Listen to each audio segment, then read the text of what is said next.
जब श्री नारद जी महाराज ने भजन किया, जब श्री नारद जी महाराज ने आराधना की, तो उस समय वहां इंद्र ने उर्वशी आदि अप्सराओं को भेजा, जाओ नारद जी को इनके तप से हटाकर आओ। अब जब आई तो खूब नृत्य किया, खूब नाच किया, परंतु वहां पर नारद जी महाराज टस से मस नहीं हुए, उनके मन में जरा सा भी विकार नहीं आए। उर्वशी आदि क्षमा प्रार्थना करके वहां से लौटकर चली गई। अब जब लौटकर चली गई तो नारद जी महाराज फूले नहीं समाये मन में। वो सोचे कि देखो शिव के पास जब आई, भोले शंभू के पास जब कामदेव आया, तो उस समय शिव ने क्या किया, उसे जलाकर भस्म कर दिया।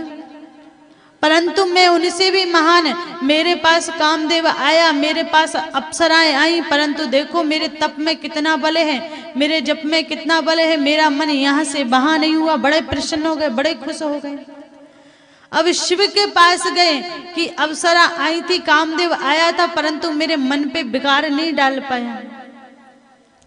तो शिव ने बड़ी प्रशंसा की श्री नारद जी महाराज की, और नारद जी महाराज की प्रशंसा करके नारद जी ने कहा अब मैं विष्णु भगवान के पास जा रहा हूं। शिव ने कहा देखो आपने मुझसे कहा कि मैंने कामदेव को हरा दिया, काम पर विजय प्राप्त कर ली, अच्छी बात है, परंतु आप विष्णु के पास मत जाइए।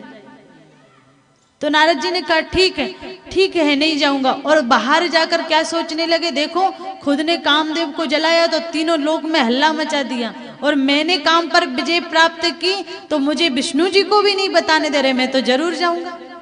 क्योंकि सब चाहते हैं कि देख क्या होता है कि जब एक बच्चा फेल हो जाए और एक बच्चा अच्छे नंबरों से पास हो जाए, और क्योंकि उसका घर अपने घर के सामने ही हो, तो जो पास हुआ है ना वो बालक अपनी मार्कशीट लेकर भागा जाएगा और जाकर कहेगा आंटी जी कि क्या हुआ, कि आंटी जी देखो मैं तो 99% से पास हुआ हूं, और आपका बालक कितने परसेंट से हुआ है।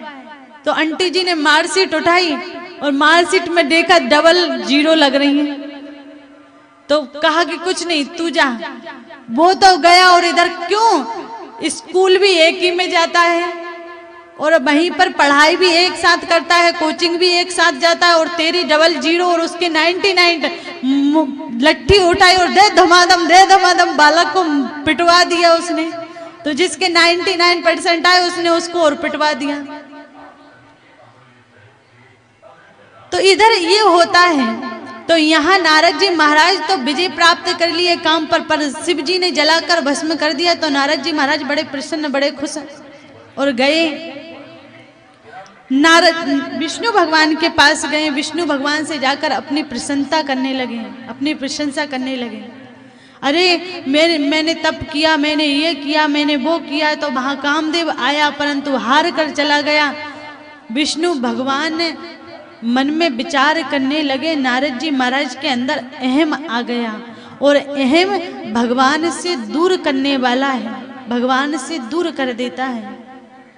उसी समय नारद जी ने एक बात और कह दी कि भगवान शिव तो कामदेव पर विजय प्राप्त नहीं कर पाए, बल्कि केवल मात्र कामदेव पर जलाकर भस्म कर दिया जब कामदेव आया, और मुझे देखो मैंने काम पर विजय प्राप्त कर ली। तो जब शिव की निंदा की तो नारायण भगवान को बहुत बुरा लगा कि जिसके अंदर निंदा करने का गुण आ जाता है वो अवगुणों की खान हो जाता है। अब नारद जी के अंदर भक्ति नहीं रहेगी। अगर आज मैंने इनको नहीं सिखाया, अगर आज मैंने संस्कार नहीं दिए, तो हो सकता है कि नारद जो है वो हमेशा के लिए मुझसे दूर हो जाए, क्योंकि जहाँ राम तहाँ काम नहीं, और जहाँ काम तहाँ राम नहीं। एक ही चीज वहां रह सकती है। तो जिस समय नारद जी महाराज ने निंदा की, भगवान विष्णु ने देखा नारद जी के अंदर अहम भाव आ गया है। नारद जी वहां से उठकर चले गए। विष्णु भगवान ने नारद जी को संस्कार देने के लिए, नारद जी को सिखाने के लिए कि ये माया बड़ी प्रबल है और इस माया से कोई नहीं बच सकता। उसी समय नारद जी, नारायण भगवान ने विश्व मोहिनी बनाई, एक सुंदर सा नगर बनाया है। उस नगर में विश्व मोहिनी रहने लगी और विश्व मोहिनी जब रह रही है तो वहां से निकलकर श्री नारद जी महाराज जा रहे थे। अचानक से सुंदर सा नगर देखा तो वहां पर गए। वहां उस नगर में घूमते हुए एक सुंदर सी राजकुमारी को देखा और जो नारद जी महाराज अभी अभी कह रहे थे कि मैं कामदेव पर विजय प्राप्त कर कर आया हूँ, वही नारद जी महाराज एक विश्व मोहिनी को देखकर मोहित हो गए और विश्व मोहिनी के पीछे पीछे चलने लगे। इधर जैसे ही विराट राजा के पास गए नारद जी महाराज, पता चला कि विराट राजा की पितृ विश्व मोहिनी है और वहाँ विश्व मोहिनी के लिए स्वयंवर रखा गया है।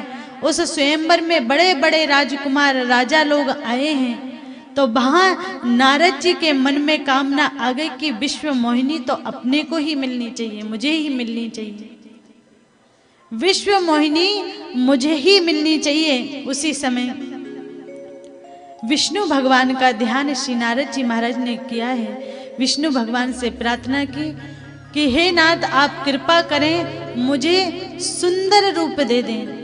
पर यहाँ सुंदर की जगह नारद जी महाराज से बंदर रूप दे दे निकल गए। जैसे ही कहा बंदर रूप दे दे तो नारायण भगवान ने बंदर का रूप दे दिया। अब यहाँ नारद जी महाराज समझ रहे हैं कि मेरा सुंदर रूप हो गया, मैं बड़ा सुंदर लग रहा हूँ, मैं बड़ा अच्छा लग रहा हूँ, और एक पंक्ति में एक लाइन में जाकर बैठ गए। इधर विश्व मोहिनी आई और जैसे ही नारद जी महाराज ने आवाज की तो विश्व मोहिनी की नजर पड़ी और जैसे ही नजर पड़ी बंदर का रूप देखा तो विश्व मोहिनी ने वो पूरी की पूरी लाइन ही छोड़ दी, उस लाइन में ही नहीं गई। और उसके सामने वाली लाइन में जब गई और माला लेकर देखती हुई जाने लगी राजकुमारों को, राजाओं को, तो नारद जी महाराज बार बार इशारा करते हैं, मन में सोचते हैं कि इसने मुझे देखा नहीं, मेरे जैसा सुंदर रूप किसी का नहीं, अगर मुझे देख लेती तो ये किसी के पास जाती ही नहीं, किसी की ओर देखती ही नहीं, बार बार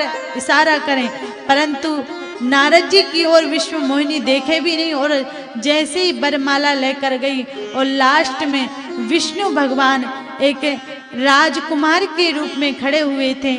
विश्व मोहिनी ने वरमाला को निकाल के उनके गले में डाल दिया।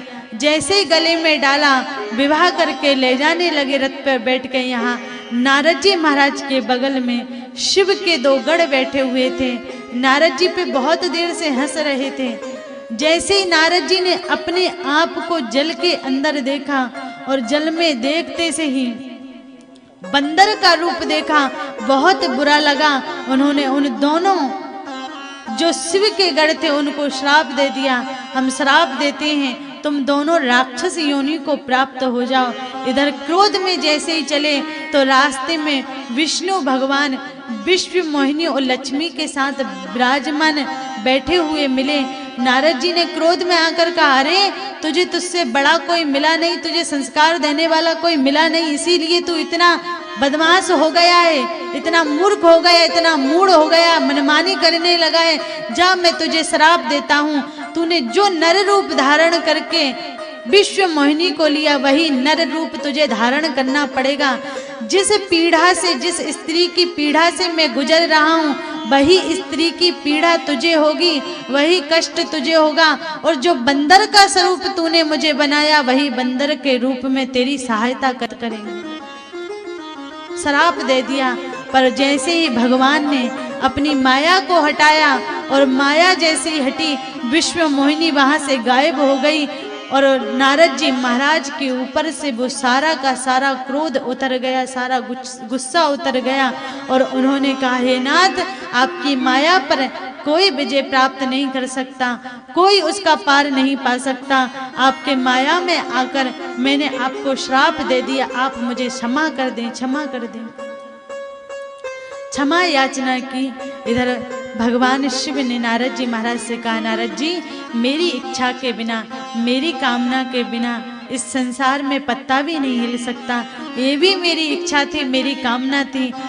नारद जी ने कहा, हृदय में बड़ी जलन हो रही है, बड़ा दुख हो रहा है, प्रभु को श्राप दे दिया मैंने।